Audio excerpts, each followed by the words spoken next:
I got the idea to start Amazon 16 years ago.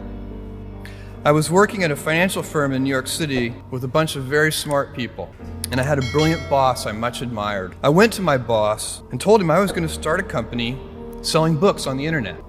He took me on a long walk in Central Park, listened carefully to me, and finally said, "That sounds like a really good idea, but it would be an even better idea for someone who didn't already have a good job." That logic made some sense to me, and he convinced me to think about it for 48 hours before making a final decision.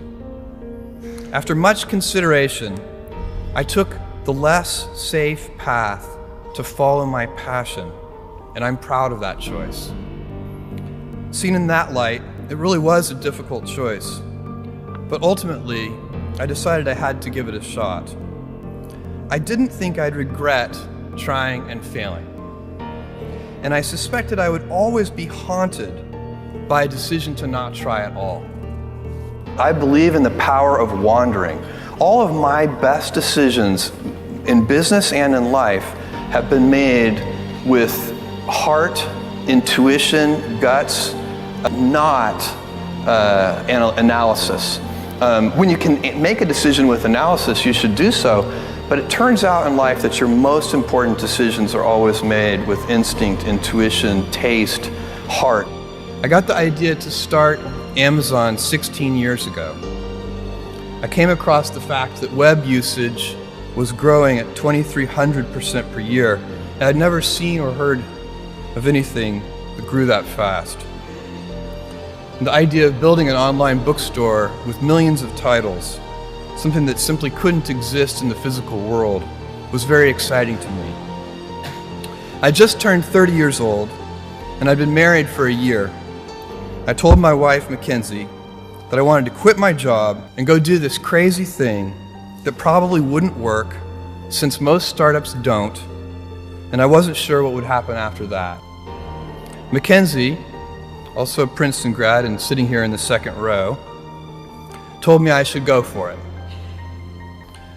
As a young boy, I'd been a garage inventor. I'd invented an automatic gate closer out of cement-filled tires, a solar cooker that didn't work very well out of an umbrella and aluminum foil, baking pan alarms to entrap my siblings.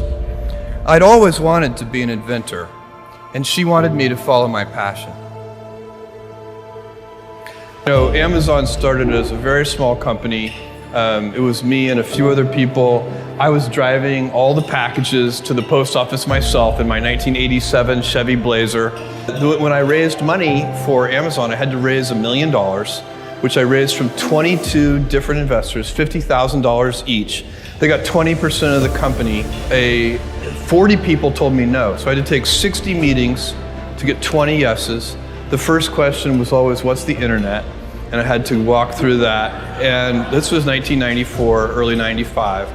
And so did I anticipate, fast forward to today and the current version of it? No. It has been one foot in front of the other.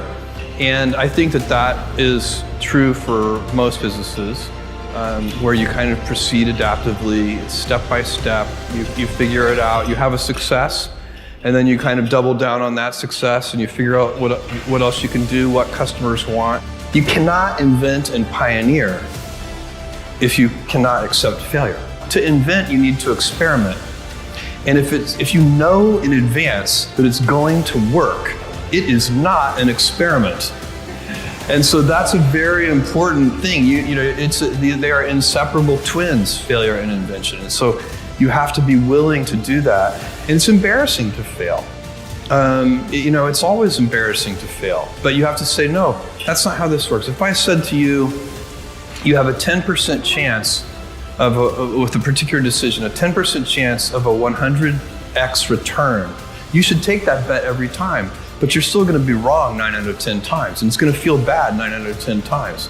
Do something you're very passionate about, and don't try to chase what is kind of the hot passion of the day.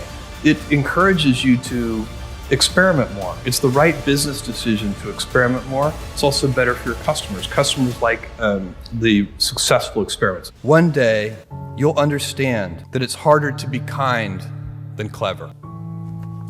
What I want to talk to you about today is the difference between gifts and choices. Cleverness is a gift. Kindness is a choice. Gifts are easy.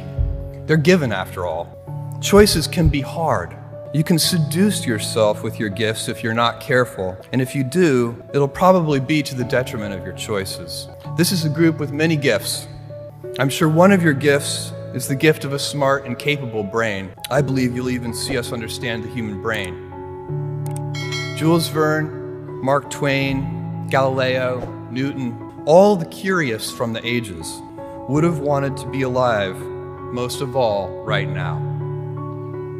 As a civilization, we will have so many gifts, just as you as individuals have so many individual gifts as you sit before me. How will you use these gifts? And will you take pride in your gifts or pride in your choices? After much consideration, I took the less safe path to follow my passion, and I'm proud of that choice. You know, I find if I'm stressed about something, it's usually because I'm not doing anything about it.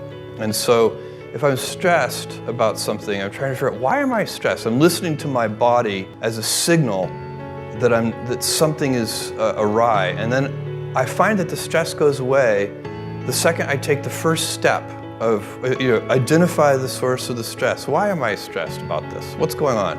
The stress primarily comes from not taking action. If you're doing anything interesting in the world, you're gonna have critics. The only way, if you absolutely can't tolerate critics, then don't do anything new or interesting. I will hazard a prediction. When you are 80 years old and in a quiet moment of reflection, narrating for only yourself the most personal version of your life story, the telling that will be most compact and meaningful will be the series of choices you have made. In the end, we are our choices. Build yourself a great story. Tomorrow, in a very real sense, your life, the life you author from scratch on your own, begins. How will you use your gifts? What choices will you make? Will inertia be your guide, or will you follow your passions? Will you follow dogma, or will you be original? Will you choose a life of ease, or a life of service and adventure?